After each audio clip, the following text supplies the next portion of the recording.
காஞ்சிபுரத்தில் பிள்ளைப்பாக்கம் ஏரியில் இருந்து உபரி நீர் திறந்துவிடப்பட்ட ட்ரோன் காட்சிகள் வெளியாகியுள்ளது. பிள்ளைப்பாக்கம் ஏரியால் 2000 ஏக்கருக்கு மேல் விளைநிலங்கள் பாசன வசதி பெறுகின்றன. இந்நிலையில் கனமழை காரணமாக 750 ஏக்கர் பரப்பளவு கொண்ட ஏரியில் மொத்த நீர்மட்ட உயரமான 13.5 அடியில் 12 அடி வரை தண்ணீர் நிரம்பியுள்ளது. தொடர்ந்து வினாடிக்கு சுமார் 750 உபரி நீரானது 2 களங்கள் வழியாக செம்பரம்பாக்கம் ஏரிக்கு வெளியேற்றப்பட்டு வருகிறது. இந்நிலையில் ஆண்டுதோறும் 3 போகம் விவசாயத்துக்கு பயன்படுத்தி வந்ததாகவும் ஏரியை சரியாக தூர்வாராததால் மிதமான மழைக்கே நீர் நிரம்பி வெளியேறுவதாகவும் விவசாயிகள் குற்றம் சாட்டுகின்றனர். இந்நிலையில் ஏரியில் இருந்து நீர் வெளியேற்ற ட்ரோன் காட்சிகள் வெளியாகியுள்ளது. ஆபத்தை உணராமல் அப்பகுதியில் பலர் நடமாடுவதாக குற்றச்சாட்டு எழுந்துள்ளது. சென்னை புழுதிவாக்கத்தில் உள்ள மாநகராட்சி பூங்கா முழுவதும் மழைநீர் தேங்கியதால் பொதுமக்கள் பயன்படுத்த முடியாத சூழல் நிலவுகிறது. கடந்த சில நாட்களாக சென்னை மற்றும் புறநகர் பகுதிகளில் பரவலாக மழை பெய்து வருவதால் தாழ்வான பகுதிகளில் மழைநீர் தேங்கியது. மழை விட்டதும் தாழ்வான பகுதிகளில் தேங்கிய மழைநீரை சென்னை மாநகராட்சி சுத்தம் செய்தது. ஆனால் புழுதிவாக்கம் மாநகராட்சி பூங்காவில் தண்ணீர் அகற்றப்படாமல் இருப்பதாக அப்பகுதி மக்கள் குற்றம் சாட்டினர். இதனால் சிறுவர்களும் பெரியோர்களும் பூங்காவை பயன்படுத்த முடியாத சூழல் நிலவுகிறது. இந்த நிலையில் பூங்காவில் தேங்கிய மழைநீரை சுத்தம் செய்து பொதுமக்கள் பயன்பாட்டிற்கு கொண்டுவர மாநகராட்சி தரப்பில் உரிய நடவடிக்கை எடுக்கப்பட வேண்டும் என கோரிக்கை எழுந்துள்ளது. சாலை விபத்தில் உயிரிழந்த இன்ஸ்டாகிராம் பிரபலம் ராகுல் டிக்கியின் தாயார் தனது மருமகள் மீது ஈரோடு எஸ்பி அலுவலகத்தில் புகார் அளித்துள்ளார். இன்ஸ்டாகிராம் மூலம் பிரபலமான ஈரோட்டை சேர்ந்த ராகுல் டிக்கி கடந்த ஜனவரி மாதத்தில் கவுந்தம்பாடியில் ஏற்பட்ட சாலை விபத்தில் சிக்கி உயிரிழந்தார். இவரது தாய் ஈரோடு எஸ்பி அலுவலகத்தில் தனது மருமகள் மீது புகார் அளித்துள்ளார். அதில் தனது மருமகள் தேவிகா ஸ்ரீயால் ஏற்பட்ட மன உளைச்சல் காரணமாகவே தனது மகன் உயிரிழந்ததாக மனுவில் தெரிவித்துள்ளார். தனது நகைகள், மகனின் இன்ஸ்டாகிராம் ஐடியை வைத்து அவர் பணம் சம்பாதித்து வரும் நிலையில் மருத்துவ செலவுக்கு கூட தான் தவித்து வருவதாகவும் குற்றம் சாட்டியுள்ளார். மகனின் பொருட்களை மீட்டு தருவதோடு அவரின் இன்ஸ்டாகிராம் ஐடியை பயன்படுத்த தடை விதிக்க வேண்டும் எனவும் அவர் வலியுறுத்தியுள்ளார். பேப்பர் ஐடியில தான் கொடுத்துருந்தாங்க. இப்போ எல்லாமே எனக்கு எதுவுமே என் பையன் போயிட்டா, என் பையனே போயிட்டு போக சொல்லிச்சேன். அந்த ஐடியிலேருந்து அசிங்கமா வருது. அதெல்லாம் எங்களை வெளியில நாங்கள் ஒர்க்கு போகிற இடத்துல எங்களை கூப்பிட்டு கேட்குறாங்க. எங்களால் தலை நிமிர்ந்து நடக்க முடியலைங்க. அதனால என் பையனோட சம்மந்தப்பட்டது எல்லாமே வேணும். அவன் போன்லேருந்து அவன் கேமராலிருந்து எல்லாமே அவனுக்கு ஒரு ட்ரெஸ்ஸுமா கூட பார்த்து வாங்கி அது இருந்தால் மனசு திருப்தியாக இருந்துக்குவேன். அவன் ஐடி கொடுக்க முடியாது அப்படின்னா அவன் ஐடி க்ளோஸ் பண்ணுங்க தயவு செய்து. அவனோடது அவன் கஷ்டப்பட்டது அதில் இருக்குன்னு தானே வேணும்னு நான் கேட்குறேன். எங்களுக்கு காசு பணங்கிறது அப்புறம் தந்தாலே தான் இருந்துட்டு இப்போ 9 மாதம் ஆச்சு. நேற்று ஆக்சிடென்ட் ஆன நாள், இன்னைக்கு அவன் அடக்க மாட்டேன்னாள். யாருமே எனக்கு இல்லை. என்னால் ரொம்ப இருட்டுல வார்த்தை கண்டபடி வார்த்தை வருது. வேலூர் மாவட்டம் காட்பாடி அருகே 10 ஆண்டுகளாக நீடித்து வரும் கழிவுநீர் தொல்லையால் கடும் அவதிக்குள்ளாகி வருவதாக பொதுமக்கள் குற்றம் சாட்டியுள்ளனர். காட்பாடி அடுத்த புதூர் கிராமம் பிள்ளையார் கோவில் தெருவில் 300க்கும் மேற்பட்ட குடும்பத்தினர் வசித்து வருகின்றனர். ஏற்கனவே புறம்போக்கு நிலத்தின் வழியாக தங்கள் பகுதி கழிவுநீர் சென்று கொண்டிருந்ததாக அப்பகுதி மக்கள் தெரிவிக்கின்றனர். இந்த நிலையில் அந்த இடத்தை அரசு பட்டாவாக மாற்றி ஒருவருக்கு வழங்கியதால் குறிப்பிட்ட நபர் அப்பகுதியில் மணல் கொட்டி மூடிவிட்டதாக மக்கள் குற்றம் சாட்டுகின்றனர். இதனால் கழிவுநீர் தங்கள் பகுதியிலேயே நிற்பதாகவும் இதுகுறித்து பலமுறை புகார் அளித்தும் உரிய நடவடிக்கை இல்லை எனவும் புகார் தெரிவிக்கின்றனர். இதனை எதிர்த்து கழிவுநீரில் நாத்து நட்டு தங்கள் எதிர்ப்பை பெண்கள் பதிவு செய்தனர்.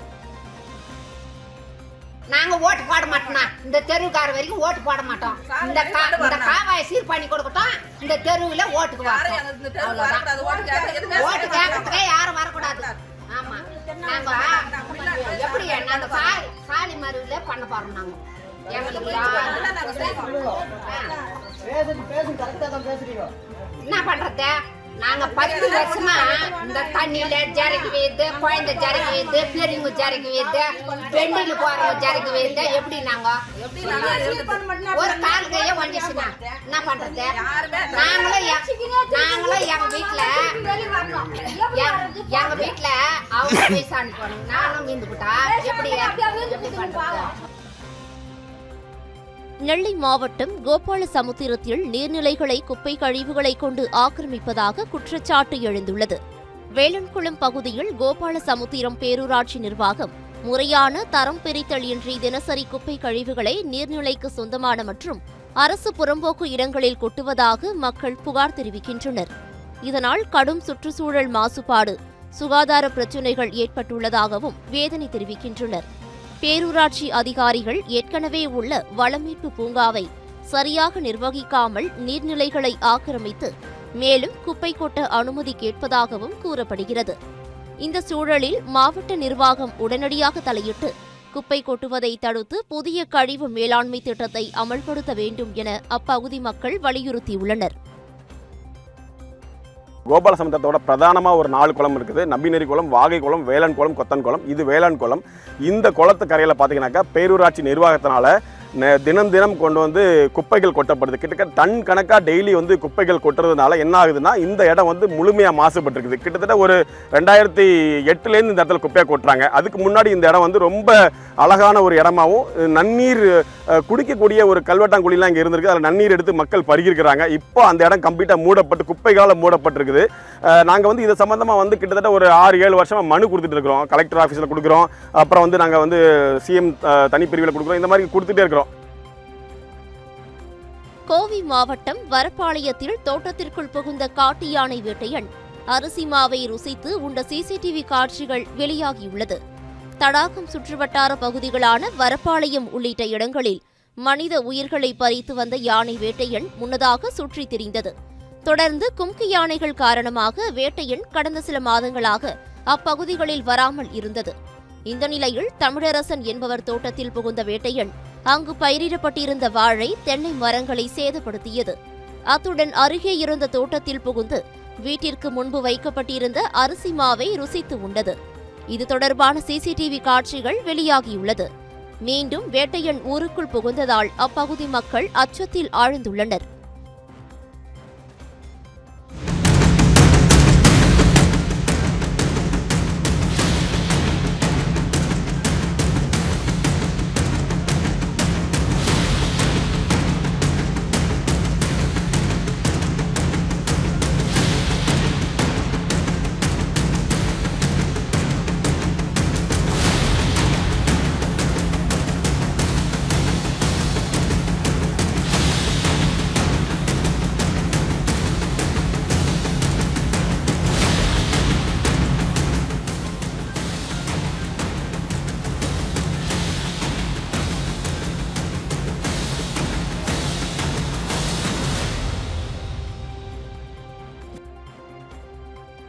ராணிப்பேட்டை மாவட்டம் மாலையனூர் கிராமத்தில் சாலை மற்றும் மின்விளக்கு வசதி இல்லை என கூறி பொதுமக்கள் சாலை மறியல் போராட்டத்தில் ஈடுபட்டனர்.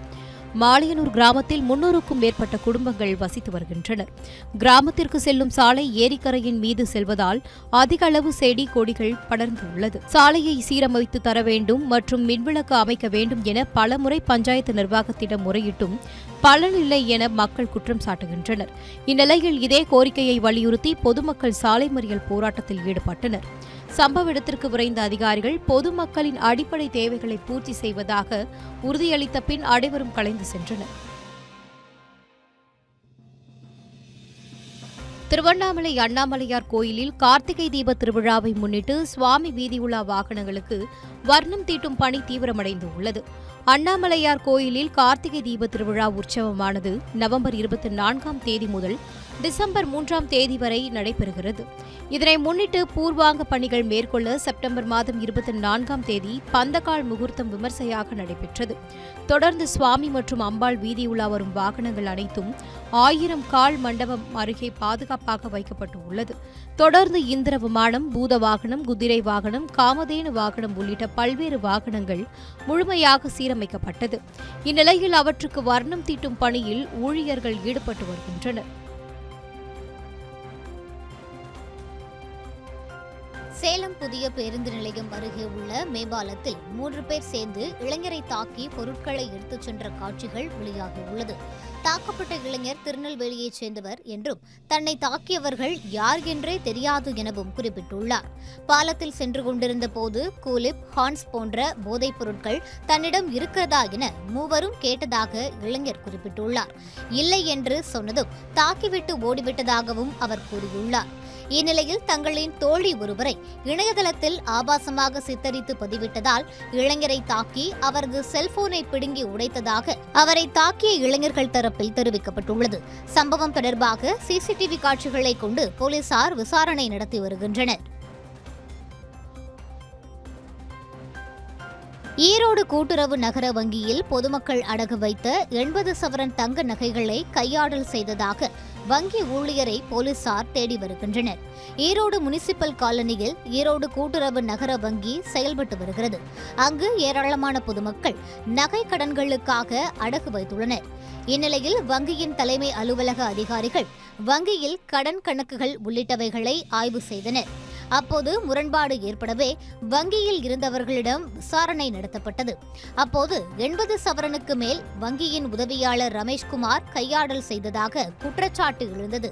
தொடர்ந்து வழக்கு பதிவு செய்த ஈரோடு அரசு மருத்துவமனை போலீசார் தலைமறைவாக உள்ள ரமேஷ்குமாரை தீவிரமாக தேடி வருகின்றனர். கரூர் மாவட்டம் மாயனூர் காவிரி கதவணைக்கு நீர்வரத்து 69,870 கன அடியாக அதிகரித்துள்ளது. காவிரி நீர்பிடிப்பு பகுதிகளில் பெய்து வரும் கனமழை காரணமாக மேட்டூர் அணை முழு கொள்ளளவை எட்டியுள்ளது. அணைக்கு வரும் தண்ணீர் அப்படியே உபரி நீராக வெளியேற்றப்படுவதால் காவிரியில் வெள்ளம் கரைபுரண்டு ஓடுகிறது. மாயனூர் காவிரி கதவணைக்கு நேற்று 54,695 கன அடி தண்ணீர் வந்து கொண்டிருந்த நிலையில் இன்று 69,870 கன அடியாக நீர்வரத்து அதிகரித்துள்ளது. 69,070 கன அடி தண்ணீர் காவிரி ஆற்றிலும், தென்கரை வாய்க்காலில் 300 கன அடியும், கட்டளைமேட்டு வாய்க்காலில் 200 கன அடியும், புதிய கட்டளைமேட்டு வாய்க்காலில் 300 கன அடியும் விவசாய பாசனத்திற்காக திறக்கப்பட்டு வருகிறது. அமராவதி ஆற்றில் இருந்து வரும் உபரிநீர் காவிரி ஆற்றில் கலப்பதாலும் தொடர்ந்து மழை பெய்து வருவதால் மாயனூர் காவிரி கதவணைக்கு நீர்வரத்து அதிகரித்துள்ளது.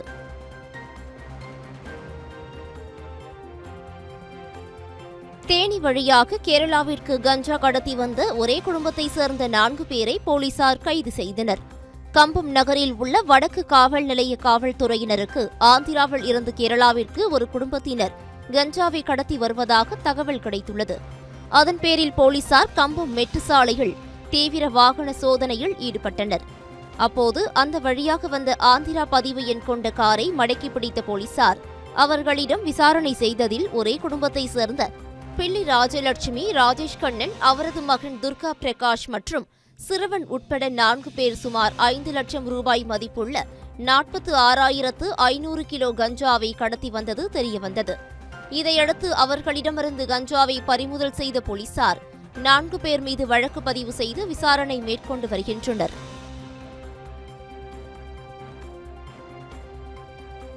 நெல்லை மாவட்டம் கொடுமுடியாறு அணை நிரம்பும் தருவாயில் உள்ளதால் நம்பியாற்றின் கரையோர மக்களுக்கு வெள்ள அபாய எச்சரிக்கை விடுக்கப்பட்டுள்ளது.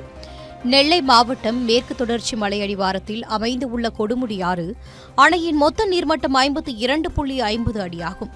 இந்நிலையில் வடகிழக்கு பருவமழை தீவிரமடைந்து உள்ளதால் அணையின் நீர்மட்டம் கிடுகிடுவென உயர்ந்து 50 அடியை எட்டியுள்ளது. இதன் காரணமாக நம்பியாற்றின் கரையோரம் மக்கள் அமைந்து உள்ள திருக்குறுங்குடி, ஏர்வாடி, அணைக்கரை உள்ளிட்ட பகுதி மக்களுக்கு வெள்ள அபாய எச்சரிக்கை விடுக்கப்பட்டுள்ளது. பொதுமக்கள் யாரும் ஆற்றில் இறங்கவோ குளிக்கவோ கூடாது என மாவட்ட நிர்வாகம் அறிவுறுத்தியுள்ளது.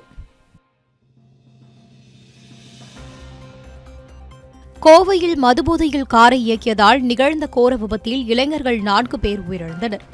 பேரூர் அடுத்த தெலுங்குபாளையம் பகுதியில் உள்ள தனியார் வாட்டர் வாஷ் நிறுவனத்தில் பணிபுரியும் ஹரிஷ் உள்ளிட்ட 3 கல்லூரி மாணவர்கள் 2 பேருடன் காரில் சிறுவாணி சாலையில் சென்று கொண்டிருந்தனர். ஹரிஷின் பிறந்த நாளை கொண்டாடுவதற்காக காரில் சென்றபோது அனைவரும் மதுபோதையில் இருந்ததாக கூறப்படுகிறது. இந்நிலையில் அதிவேகமாக சென்ற கார் செட்டிப்பாளையம் பிரிவை கடந்தபோது கட்டுப்பாட்டை இழந்து சாலையோர மரத்தில் மோதி விபத்துக்குள்ளானது. இதில் 4 பேர் உயிரிழந்த நிலையில் படுகாயமடைந்த ஒருவர் மருத்துவமனையில் அனுமதிக்கப்பட்டுள்ளார். பிறந்த நாளை கொண்டாடுவதற்கான மதுபோதையில் காரை இயக்கி 4 பேர் இளைஞர்கள் உயிரிழந்த சம்பவம் அப்பகுதியில் அதிர்ச்சியை ஏற்படுத்தியுள்ளது. தஞ்சாவூர் மாவட்டம் கபிஸ்தலம் அருகே போக்குவரத்து இடையூறாக இருசக்கர வாகனத்தை நிறுத்தி இருந்ததை தட்டி கேட்டதால் இரு தரப்பினர் இடையே ஏற்பட்ட மோதல் பரபரப்பை ஏற்படுத்தியுள்ளது. மேலூர் மேட்டு தெரு செல்லும் பாதையில் தங்களது வாகனங்களை நிறுத்திவிட்டு அருகில் உள்ள கொட்டகையில் ஒரு தரப்பினர் மது அருந்திக் கொண்டிருந்தனர். அப்போது அதே வழியாக வந்த மற்றொரு தரப்பினர் பாதையில் இடையூறாக நின்ற வாகனங்களை அப்புறப்படுத்த கூறிய நிலையில் இரு தரப்பினருக்கிடையே தகராறு ஏற்பட்டுள்ளது. தொடர்ந்து மேலூர் மேட்டு தெருவிற்கு வந்த மற்றொரு தரப்பினர் சிலம்பரசன் என்பவரது வீட்டில் புகுந்து டிவி, வீட்டு உபயோகப் பொருட்கள் மற்றும் வெளியில் நிறுத்தி வைக்கப்பட்டிருந்த 3 இருசக்கர வாகனங்களை சேதப்படுத்தினர். இது தொடர்பாக வழக்கு பதிவு செய்த போலீசார் ரஞ்சித், பிரசாந்த், திலீப்குமார், இனியவன் ஆகிய 4 பேரையும் கைது செய்தனர். கடலூர் மாவட்டம் விருதாச்சலம் பேருந்து நிலையம் முன்பு அரசு பேருந்து ஒன்று பிரேக் பிடிக்காமல் சாலையோரம் இருந்த பழக்கடையில் மோதி நின்ற சம்பவம் பரபரப்பை ஏற்படுத்தியுள்ளது. திட்டக்குடி பேருந்து நிலையத்தில் இருந்து பயணிகளை ஏற்றிக்கொண்டு சென்னை நோக்கி சென்ற அரசு பேருந்து ஒன்று விருதாச்சலம் பேருந்து நிலையத்திற்கு வந்தடைந்தது. சிறிது நேரம் அங்கு நின்றபோது பேருந்து பயணிகளை ஏற்றிக்கொண்டு பேருந்து நிலையத்திலிருந்து புறப்பட்ட போது திடீரென நின்று உள்ளது. இதை அடுத்து பயணிகள் கீழே இறங்கி பேருந்தை தள்ளியபோது திடீரென பேருந்து பிரேக் பிடிக்காமல் சாலையோரம் இருந்த ஈச்சர் வாகனத்தின் மீது மோதி சாலையோரத்தில் இருந்த பழக்கடை மீது மோதி நின்று உள்ளது. இருப்பினும் பெரும் உயிர் சேதம் தவிர்க்கப்பட்ட நிலையில் அரசு பேருந்தின் சக்கரங்களில் கற்களை வைத்து பேருந்தை பொதுமக்கள் நிறுத்தியுள்ளனர். தஞ்சையில் நெல் ஈரப்பதத்தை ஆய்வு செய்ய மத்திய குழுவினர் வருவதாக அறிவித்துவிட்டு திடீரென வருகை ரத்து செய்வதாக அறிவித்ததால் விவசாயிகள் அதிருப்தி அடைந்தனர். வடகிழக்கு பருவமழை காரணமாக பெய்த மழையால் அறுவடை செய்து கொள்முதல் நிலையங்களில் வைக்கப்பட்ட லட்சக்கணக்கான நெல் மூட்டைகள் நனைந்து முளைக்க தொடங்கின. இந்த நிலையில் நெல் ஈரப்பதம் அதிகரித்தது. 17% வரை ஈரப்பதம் உள்ள நெல்லை அதிகாரிகள் கொள்முதல் செய்து வரும் நிலையில் ஈரப்பதத்தை 20% வரை தளர்த்த வேண்டும் என அரசு அறிவித்திருந்தது.